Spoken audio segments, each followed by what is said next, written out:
What's up, everyone? Mr. Octagonal here from Octagonal Gaming, and if you don't know, I am a huge diehard Detroit Pistons fan. I'm making this video because of that guy right there, not Reggie Bullock, but that guy right there, Stan Van Gundy, has been fired from the organization as head coach, and the Pistons will be looking to find a new coach immediately. So let me just say right now, thank goodness he is not in the front office anymore, because if your name is not Greg Popovich, then you should not be a coach in a front office. Or maybe Brad Stevens, but the Celtics have Danny Ainge, so Brad Stevens isn't really needed in their front office. So other than, other than Greg Popovich, no coach should really be, and, oh wow, nice block by Vucevic. But no coach should be in a team's front office. The Clippers did it with Doc Rivers, and it was a huge mistake. And the Pistons did it with Stan Van Gundy, and it was a huge mistake. Doc went out and got his son, and the Clippers still couldn't make it out of the second round. And the Pistons traded for Blake Griffin, and I still think that's an awful trade. Stan Van Gundy seemed like the guy who really wanted to go with the Blake Griffin trade, so there you go. That's why he should not be in the front office. But as a coach, I don't think he's a bad coach. I'm 50-50 on this. Like, I'm sort of happy he's gone, but at the same time, he is a good coach. And he's not a bad coach by any means.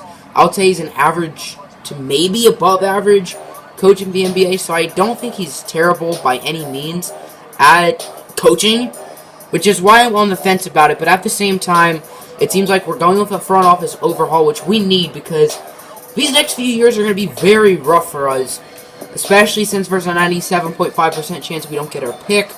And it's just not going to be pretty until we can get some young building block who we can really make the face of the franchise, because Andre Drummond isn't that player. I think we can build around Andre Drummond, but just as not the number one option.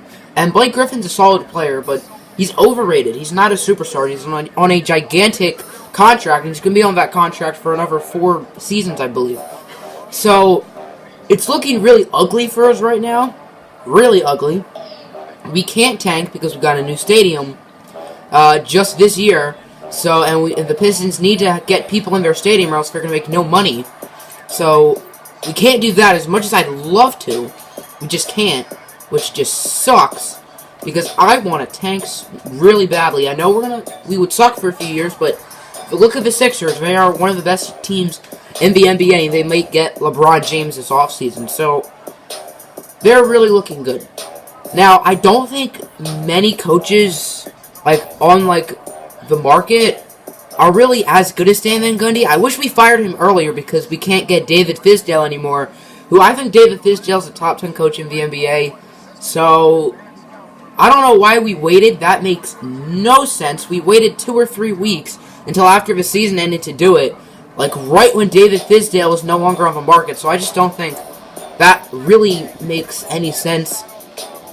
I was looking at the list of potential coaching candidates, and the guy I really wanted was number 1 on that list, and I realized that's the guy I wanted before I looked at the list, and that is Mike Budenholzer. I don't know why the Hawks fired him.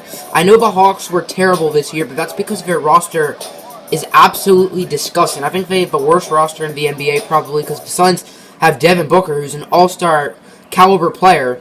The Grizzlies have Mike Conley and Marc Gasol, who are debatably all-star caliber players when they're healthy. And the Hawks don't really have that. Dennis Schroeder's alright, but what's better, healthy Dennis Schroeder or healthy Mike Conley? Healthy Mike Conley is a better player than healthy Dennis Schroeder. So, yeah. But I really want Mike Budenholzer. I think he's also an above to top 10 coach in the NBA, above average to top 10 in that range. So I think Mike Budenholzer is really good. If we get Mike Budenholzer, then I will be happy. Other than that, then I won't be thrilled. I am happy we got him out of a front office, so I guess we had to get him out of a front office to fire him, then it's somewhat worth it. Because as I said earlier, he was complete AIDS in the front office. He had no clue what he was doing. He picked up Blake Griffin, and that was a just awful, awful trade. That was terrible.